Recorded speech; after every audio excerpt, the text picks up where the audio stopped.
மு.க.ஸ்டாலின் இப்போ பார்க்கிற இளைய தலைமுறை இதற்கான என்ன அவசியம் அப்படின்னு நினைக்கக்கூடும். இதுதான் இயல்பான நடைமுறை.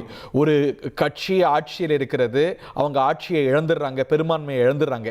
இல்லை ஒருவேளை பெரும்பான்மையை திமுக பெற்றிருந்தாலும் இந்த நடவடிக்கை அவசியமாகிறது. ராஜினாமா பண்ணிட்டு தான் மீண்டும் பொறுப்பேற்க முடியும். ஏனென்றால் இந்த லெஜிஸ்லேட்டிவ் அசம்பிளியுடைய ஆயுட்காலம் முடிகிறது அப்படிங்கும்பொழுது ஒருவேளை திமுக வென்றிருந்தாலும் இந்த செய்தி இன்னைக்கு காலைல பார்த்திருப்போம். சோ முதலமைச்சர் பதவியை ராஜினாமா செய்தார் மு.க.ஸ்டாலின். இது சம்பிரதாயபூர்வமான நடைமுறை.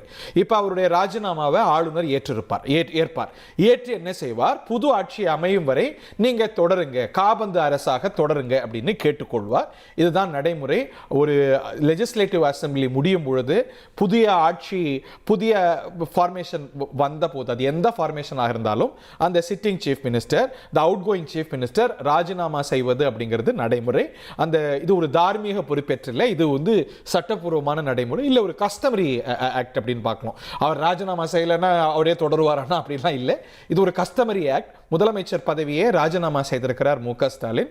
இதை ஆளுநர் ஏற்றுக்கொண்டு இது ஆளுநர் மாளிகைக்கு கடிதமாக கொடுத்திருக்கிறார். அடுத்து என்ன நடக்கும்? ஆளுநர் பதில் சொல்வார், இல்லைங்க நீங்க உங்க ராஜினாமாவை ஏற்றுக்கொள்கின்றேன், புதிய அரசு, புதிய முதலமைச்சர் பொறுப்பேற்கும் வரைக்கும் நீங்க பணியில தொடருங்க, காபந்து முதலமைச்சரா தொடருங்க. இது ஏன் அப்படின்னா ஒரு கான்ஸ்டிடியூஷனல் வேக்கம் இருக்கக்கூடாது, ஏதோ ஒரு ஆட்சி இருக்கணும், ஒரு ஆட்சி சக்தி இருக்கணும். ஐதர் ஒரு பிரசிடென்ட் ரூலா இருக்கலாம், இல்ல இன்னைக்கு இவங்களுக்கு மேண்டேட் கிடையாது, ஒரு பாலிசி டிசிஷன் எடுக்க முடியாது. That bus has passed long ago. So ஒரு கான்ஸ்டிடியூஷனல் வேக்கம் இருக்கக்கூடாதுங்கிறதுனால அந்த முதலமைச்சர் பதவியை ஆளுநர் அடுத்த கட்ட நடவடிக்கையாக நீங்க புதிய அரசு வர வரைக்கும் தொடருங்க, காபந்து முதலமைச்சராக இருங்க அப்படின்னு கேட்டுக்கொள்வார். அடுத்த முதலமைச்சர் சி ஜோசப் விஜய் எனும் நான் அப்படின்னு பொறுப்பேற்றுக் கொள்ளும் வரைக்கும், இல்ல அதுக்கு முன்னாடி I appoint you as the chief மினிஸ்டர்னு ஆளுநர் கடிதம் கொடுக்கிற வரைக்கும், இல்ல பிரஸ் ரிலீஸ் கொடுக்கிற வரைக்கும் ஸ்டாலின் தான் முதலமைச்சர்.